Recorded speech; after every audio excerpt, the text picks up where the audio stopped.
1.8 has been a very important patch with many characters, but before technology revolutionizes our world in the near future, there's still one more person we have to meet: Windsong.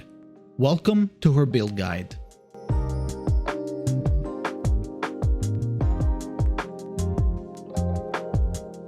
Windsong is a star mental DPS with extremely high single target damage. She's able to give critical rate and damage to herself, Eureka, and prepare extra cards for the next turn. This is one of the key characters of the game.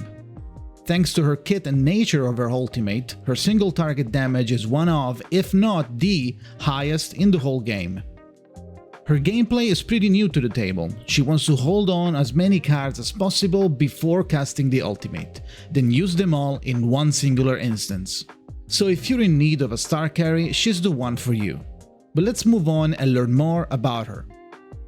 Her insight, interdisciplinary research, provides her with an abundance of crit rate, damage, and buffs. Her Insight 1 gives Windsong a stacks of measure whenever an ally or her scores a critical hit with an incantation or an enemy gains a stack of confusion. Measure is a buff that increases her critical rate and damage by 3%. It stacks up to 15 and it's undispellable. Her Insight 2 gives her 10% crit rate, which is actually pretty good for an I2 bonus, and I3 gives her another 10% crit and 10% critical damage when entering battle. Also, after casting the ultimate, she gains Preparation Windsong, which is a stackable precast buff. It will normally generate the rehabilitation incantation only, but if you also have no practicability in your hand, you will get a copy of that as well. Her Insight is basically made to enhance her crit capabilities and keep the card generation loop smooth. Let's now check her skills and see how Windsong keeps the precast loop going. Her first skill is Rehabilitation. It's a one-target attack dealing 180 to 450% mental damage and generates 1 Eureka. It would also spend 2 Eureka, if you have them, to deal 60 to 150% mental damage and convert excess critical rate into crit damage for the attack. This is the heavy-hitting skill that Windsong wants to hold on to. There are 2 ways of generating it. One is from Insight 3, and one is from her second skill, Practicability. It's a mass attack. Deals 110 to 285% mental damage to 2 enemies and gives Windsong 1 Eureka. She also gains 1 to 3 stacks of Preparation Windsong depending on the incantation rank. As we learned earlier, Preparation Windsong will generate 1 Rehabilitation and 1 extra Practicability if you don't have any in your hand. This means that if you have multiple stacks of it, you only get 1 Practicability back and 3 Rehabilitation, which is still good. Practicability is the card you want to use the most, and generate as many rehabilitation as possible while getting Moxie for your ultimate. Try not to get too many though, or you'll reach the card cap and block yourself from getting the ultimate card. Windsong Ultimate Long Journey is a one-target debuff. It inflicts 1 stack of confusion on the target for 1 round, then enters the mapping status, gains 2 Eureka, converts all incantations to rehabilitation and automatically casts them all.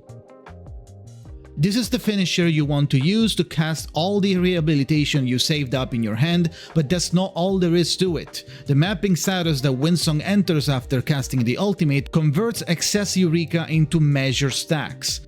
This means that while casting all your rehabilitation cards, she will gradually gain more and more stacks of measure, which, if you remember, gives her 3% of crit rate and damage per stack. This combo, if used while Windsong is at max Eureka before the ultimate is cast, will maximize the amount of measure she gets, boosting Windsong damage tremendously. To recap, you want to use your Practicability to generate as many rehabilitation as you can, merge them if you need more space, and hold them until you get your ultimate.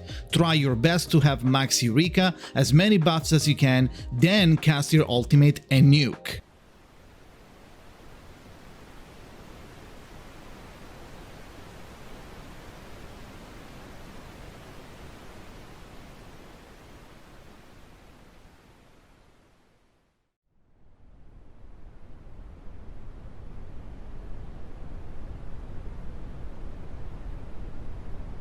Now that we know how Windsong kit works, let's check her portrays. P1, 4 and 5 are only stat increase. P2 and 3, however, are definitely the most important ones here.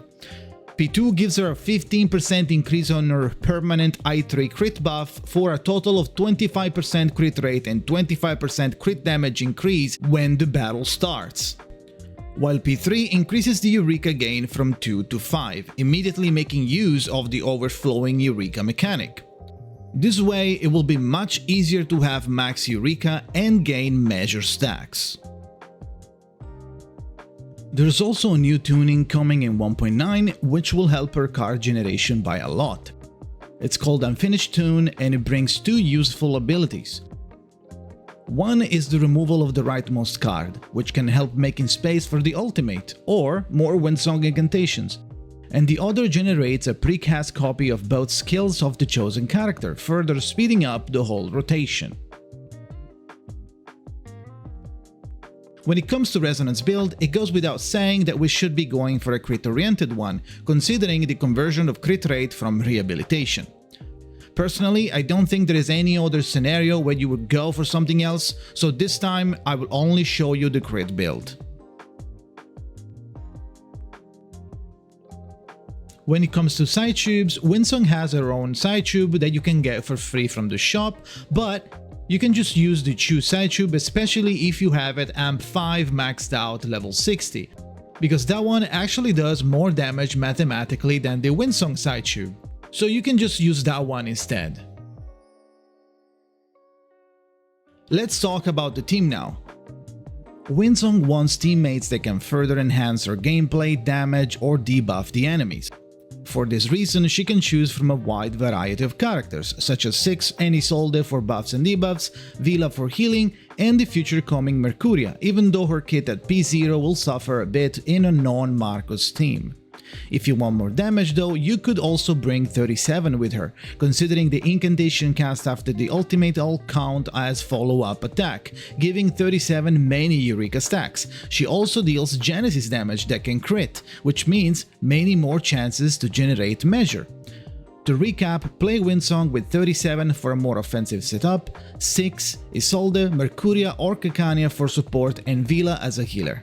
Keep also an eye on Argus, considering her debuff from Spotted can further increase Windsong critical damage. At the end of the day, Windsong is one of the strongest single target unit in the game and will remain one for probably a very long time.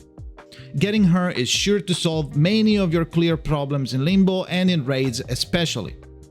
If you're in need of a hyper carry for Saraflatus, it is going to be a good idea to pull.